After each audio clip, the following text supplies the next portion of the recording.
जतचा साखर कारखाना अवसायनात गेल्यानंतर तालुक्यातील शेतकऱ्यांना न्याय देण्यासाठी आमदार जयंत पाटील यांनी कारखाना चालवायला घेतला। त्यामुळे गोरगरीब शेतकऱ्यांना दिलासा मिळालाय।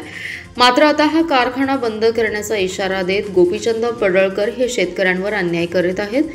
पण आम्ही गप्प बसणार नाही, शेतकऱ्यांच्या पाठीशी आम्ही ठामपणे उभे आहोत। पडळकरांमध्ये हिंमत असेल तर कारखाना बंद करून दाखवावा असं आवाहन बाजार समितीचे माजी सभापती सुरेश शिंदे यांनी पत्रकार परिषदेत दिलंय।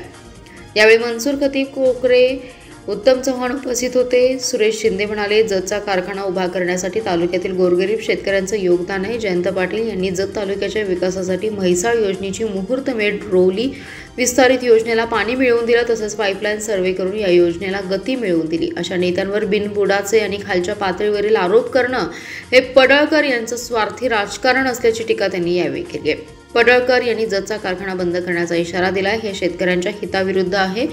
शेतकरी दुष्काळाचा सामना करत असताना यंदा अतिवृष्टीमुळे पिचले आहेत, त्यांना अशावेळी आधार देण्याची गरज आहे। पण पडळकर शेतकऱ्यांच्या मुळाशी उठलेत।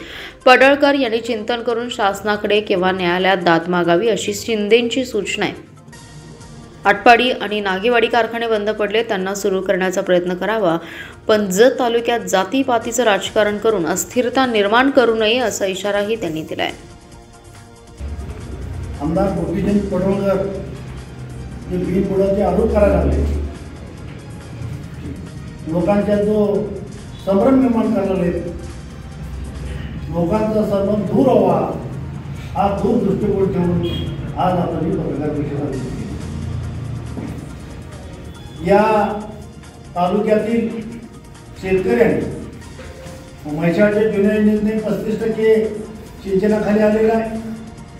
कर्नाटकमधनं आज रुंदीपासून सुसला सोनोली बालगाव हळीपर्यंत परत मोठेवाडी या भागात हे कर्नाटकमधून सोडलेलं ओरफणचं पाणी आमच्या तालुक्यात आल्यामुळं ऊसाचं क्षेत्र वाढलेलं।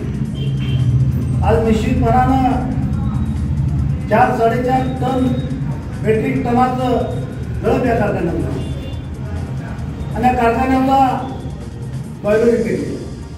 आज शेतकऱ्यांनी कष्टानं उभा केलेला ऊस या कारखान्याला आला पाहिजे, जी शेतकऱ्यांची रास्त भावना आहे।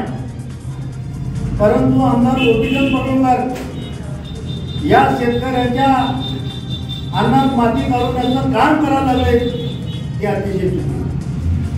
तुम्हाला जनतेनं एवढ्यासाठी निवडून दिलाय की या तालुक्याचा विकास करा। तुम्ही जर विकास केला तर आम्ही निश्चितपणानं तुमचं कौतुक करू, परंतु गोरगरीब शेतकऱ्यांना उभा केलेला ऊस मी कारखान्याला लिहून देत नाही, कारखान्याचं बॉयलर पेटून देत नाही, ही जी तुम्ही बोलायला लागला हे अतिशय चुकीचं आहे। कारखान्याचा बॉयलर जर पेटलेला आहे तो आज विषय नाही। तुम्ही जुनं उकरून काढायला कारखान्याचा लिलाव कसा झाला? अहो त्यावेळेला डीसीसी बँकेने या कारखान्याचा लिलाव काढला, राज्य शासनाने त्याला मंजुरी दिली। त्यावेळेला आपण कुठे गेला होता? आज तुमच्या तालुक्याचा नागेवाडी कारखाना असेल तो खाजगी मालकीचा आहे काय? तो शेतकरी सभासदांचा कारखाना होता। आज त्याची काय अवस्था आहे? का बोलून तुम्ही त्याच्या विरोधात? आज आटपाडीचा कारखाना शेतकरी सभासदांचा कारखाना बंद आहे, मग तुम्ही भाजपची तुमची वाजवताय, का आटपाडीचा कारखाना चालू करत नाही? आज जत मध्ये येऊन जर तुम्ही वेश पेरायचं काम करत असाल हे चालणार नाही आहे। तुम्ही म्हणता आम्ही ऊस येऊन देणार नाही, तुमच्यात असेल हिंमत तर ऊस आणून दाखवा, आम्ही त्याच पद्धतीने दूध उभा राहू। तुमची जी भाषा चालल्या ती अतिशय वाईट आहे। तुम्ही आला विकासासाठी निवडून दिलेला आहे, तुम्ही निश्चितपणाने या तालुक्याचा विकास करा, परंतु आमच्या लोकांत भांडणं लावायची। हा तालुका अतिशय शांततामय असलेला हा तालुका आहे, तिथं जातीवादाचं राजकारण कधी आतापर्यंत झालेलं नाही। सर्व समावेश मंडळ आम्ही एकत्र येऊन राजकारण करतोय आणि तुम्ही बाहेर गावावर येऊन इथं जर जातीचं राजकारण पेटत असाल तर यापुढे आम्ही ते खपून घेतलं जाणार नाही।